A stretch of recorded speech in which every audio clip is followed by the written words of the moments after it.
আসসালামু আলাইকুম। এখন শুনবেন সংবাদ শিরোনাম। সরকারি চাকরিতে প্রবেশের বয়সসীমা ৩২ করে সংসদে বিল পাস।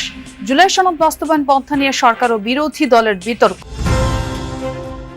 সংক্রমণের উচ্চ ঝুঁকিপূর্ণ ৩০ উপজেলায় বিশেষ টিকাদান কর্মসূচি ৩ মে শুরু হবে সারা দেশে।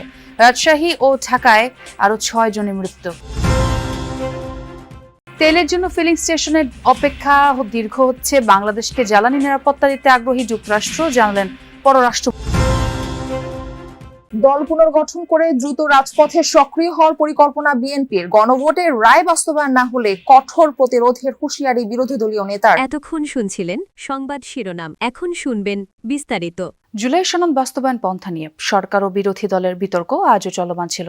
রবিবার রাতে জাতীয় সংসদে দেয়া বক্তব্যে স্বরাষ্ট্রমন্ত্রী সালাউদ্দিন আহমদ সংবিধানের মৌলিক আদর্শ নিয়ে সরকারি দলের অবস্থান তুলে ধরেন। সংসদ নেতা তারেক রহমানের পক্ষ থেকে বক্তব্য রাখছেন উল্লেখ করে সালাউদ্দিন আহমদ বলেন, ৭১-এর বিজয়ের সাথে অন্য কিছুর তুলনা চলে না, কিন্তু বিরোধী দল সংস্কারের নামে ৭১ এবং ২৪-এর চেতনাকে সমান করার চেষ্টা করছে। জনগণের সরকার প্রতিষ্ঠিত হলে এই সংবিধান ছুঁড়ে ফেলা হবে। প্রয়াত বিএনপি চেয়ারপারসন বেগম খালেদা জিয়ার এমন বক্তব্যের ব্যাখ্যাও দেন তিনি। বলেন, তত্ত্বাবধায়ক সরকার ব্যবস্থা বাতিল সহ কাটাছেঁড়া করে আওয়ামী লীগ সরকার সংবিধানের যে অবস্থা করেছিল সেই পরিস্থিতিতে বিএনপি চেয়ারপারসন সেই বক্তব্য দিয়েছিলেন, কিন্তু এখন উচ্চ আদালত পঞ্চদশ সংশোধনীকে বাতিল করেছে, সংবিধানের পুরনো কাঠামোকে বহাল করেছে। এর আগে বিরোধী দলীয় নেতা ডক্টর শফিকুর রহমান বলেন, সংবিধানের যেসব ধারা ফ্যাসিবাদের জন্ম দিয়েছিল সেগুলো উপড়ে ফেলে একটি নতুন বাংলাদেশ করতে হবে। জুলাই অভ্যুত্থান, ৯০-এর গণ আন্দোলন ও মুক্তিযুদ্ধকে অস্বীকার করার সুযোগ নেই। গণভোটের গণরায় বাস্তবায়নের দাবি জানান তিনি। এদিন সরকারি চাকরিতে প্রবেশের বয়সসীমা ৩২ করে বিল পাশ করা হয় সংসদে। সংক্রমিত হয়ে প্রতিদিনই ঢাকার হাসপাতালগুলোয় বাড়ছে হামের রোগী। রাজধানীর ডিএনসিসি ডেডিকেটেড কোভিড-১৯ হাসপাতালে শিশু ওয়ার্ডে গেল ২৪ ঘন্টায় নতুন করে ভর্তি হয়েছেন ৭২ জন। রবিবার সকালে এক শিশু মৃত্যুর খবরও জানিয়েছে হাসপাতাল কর্তৃপক্ষ। রোগীর চাপ সামলাতে রীতিমতো হিমশিম অবস্থা তাদের। এদিকে হাসপাতাল পরিদর্শন করে ঢাকা উত্তর সিটি কর্পোরেশনের প্রশাসক জানিয়েছেন, হামে আক্রান্ত শিশুদের চিকিৎসায় সর্বোচ্চ আন্তরিক সরকার। রোগীদের কারো বয়সই ২-৩ বছরের বেশি নয়। জাগতিক জটিলতা না বোঝার বয়সে তীব্র যন্ত্রণায় হাসপাতালে কাতরাচ্ছে নিষ্পাপ এসব শিশু। হামের কারণেই তাদের এই করুণ দশা। ডিএনসিসি ডেডিকেটেড কোভিড-১৯ হাসপাতালের তথ্য, হামে আক্রান্ত হয়ে ৩০০ রোগী ভর্তি রয়েছেন এখন। শনিবার ৭২ জন শিশু ছাড়পত্র নিয়ে বাড়ি ফিরলেও সমসংখ্যক ভর্তিও হয়েছে। কমবেশি সবারই উপসর্গ এক। দেশের বিভিন্ন এলাকা থেকে হাম আক্রান্ত অনেক রোগী ঢাকায় আসছে চিকিৎসা নিতে। কোনো শিশু চিকিৎসা নিচ্ছে ১ সপ্তাহেরও বেশি সময় ধরে। দুপুরে হাম রোগীদের খোঁজ খবর নিতে ডিএনসিসি হাসপাতালে আসেন উত্তর সিটির প্রশাসক শফিকুল ইসলাম খান। জানান, জনবল ঘাটতি থাকলেও চিকিৎসায় কোনো কমতি নেই। অন্য হাসপাতালের মতোই ডিএনসিসিতে সুযোগ সুবিধা বৃদ্ধির কাজ চলছে বলে জানান উত্তর সিটির প্রশাসক। আগামী ৩ মে থেকে সারা দেশে শুরু হবে হামের টিকাদান কর্মসূচি, এমনটি জানিয়েছেন স্বাস্থ্যমন্ত্রী সরদার মোহাম্মদ সাখাওয়াত হোসেন। সকালে নবাবগঞ্জ উপজেলার স্বাস্থ্য কমপ্লেক্সে হামের টিকাদান কর্মসূচি অনুষ্ঠানে কথা বলেন তিনি। স্বাস্থ্যমন্ত্রী আরও জানান, আগামী ১২ এপ্রিল থেকে ঢাকা, ময়মনসিংহ ও বরিশাল সিটি কর্পোরেশনে হামের টিকাদান কর্মসূচি শুরু হবে। এ সময় তিনি বলেন, অতীতের সরকার টিকা দেয়নি বলে হাম বজ্রপাতের মতো এসেছে। প্রথম পর্যায়ে টিকা দেওয়া হচ্ছে ৩০টি উচ্চ ঝুঁকিপূর্ণ এলাকায়।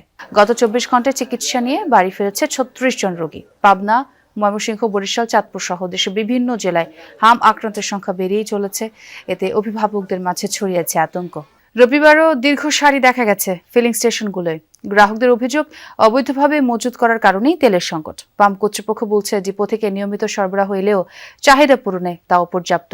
জানান, প্রতিদিন ডিপো থেকে একই পরিমাণে তেল পাচ্ছেন তারা, তবে মজুতদারের অভিযোগে পাম্প কর্তৃপক্ষ দোষারোপ করছেন গ্রাহকদের। আগামী ৩ মাসের অকটেন পেট্রোলের মজুত আছে। এখন চেষ্টা চলছে আগামী ৩ মাসের ডিজেল সংগ্রহের। রবিবার দুপুরে সচিবালয়ের নিজ দপ্তরে এই তথ্যই জানিয়েছেন বিদ্যুৎ ও জ্বালানি প্রতিমন্ত্রী অনিন্দ্য ইসলাম। প্রতিমন্ত্রী জানান, রাশিয়া থেকে তেল কেনার বিষয়ে ইতিবাচক যুক্তরাষ্ট্র। বলেন, আনুষ্ঠানিক ঘোষণা না হলে এ নিয়ে আশাবাদী সরকার। ব্রিফিংয়ে মার্কেট, শপিং মল বন্ধের সময়সীমা ১ ঘন্টা বাড়ানোর সিদ্ধান্তের কথা জানান প্রতিমন্ত্রী। বিশ্বের অনেক দেশ জ্বালানি তেলের দাম বাড়ালেও এখন পর্যন্ত সেই পথে হাঁটেনি বাংলাদেশ। তবে কতক্ষণ এই সিদ্ধান্ত ধরে রাখা যাবে তা বলা কঠিন, কেননা সরকারের তহবিলে রক্তক্ষরণ হচ্ছে। আর এমন মন্তব্য করেছেন অর্থ পরিকল্পনা মন্ত্রী আমির খুশরো মাহমুদ চৌধুরী। রবিবার জাতিসংঘের সাথে যৌথ মতবিনিময়ের আয়োজন করে অর্থনৈতিক সম্পর্ক বিভাগ ERD। সেখানে অর্থমন্ত্রী বলেন, শুধু সূচকের ভিত্তিতে সিদ্ধান্ত নিলে চলবে না। এত সংকটের মাঝেও সরকার নতুন অর্থনৈতিক মডেল আনতে চায়, সেটি করা গেলে উত্তরণের পথ আরও সহজ হবে।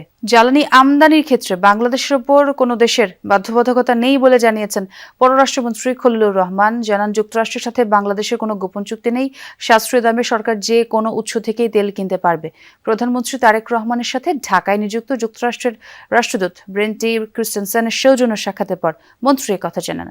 প্রধানমন্ত্রীর দায়িত্ব নেয়ার পর প্রথমবারের মতো তারেক রহমানের সাথে সৌজন্য সাক্ষাৎ করতে আসেন ঢাকা নিযুক্ত যুক্তরাষ্ট্রের রাষ্ট্রদূত। তিনি প্রধানমন্ত্রীর হাতে দুটি ছবি ও হোয়াইট হাউসের একটি রিপ্লেকা তুলে দেন, যার একটি ছবিতে রয়েছেন শহীদ প্রেসিডেন্ট জিয়াউর রহমান ও প্রেসিডেন্ট জিমি কার্টার, আর অপর ছবিতে রয়েছেন সাবেক প্রধানমন্ত্রী খালেদা জিয়া ও সাবেক প্রেসিডেন্ট জর্জ বুশ সিনিয়র।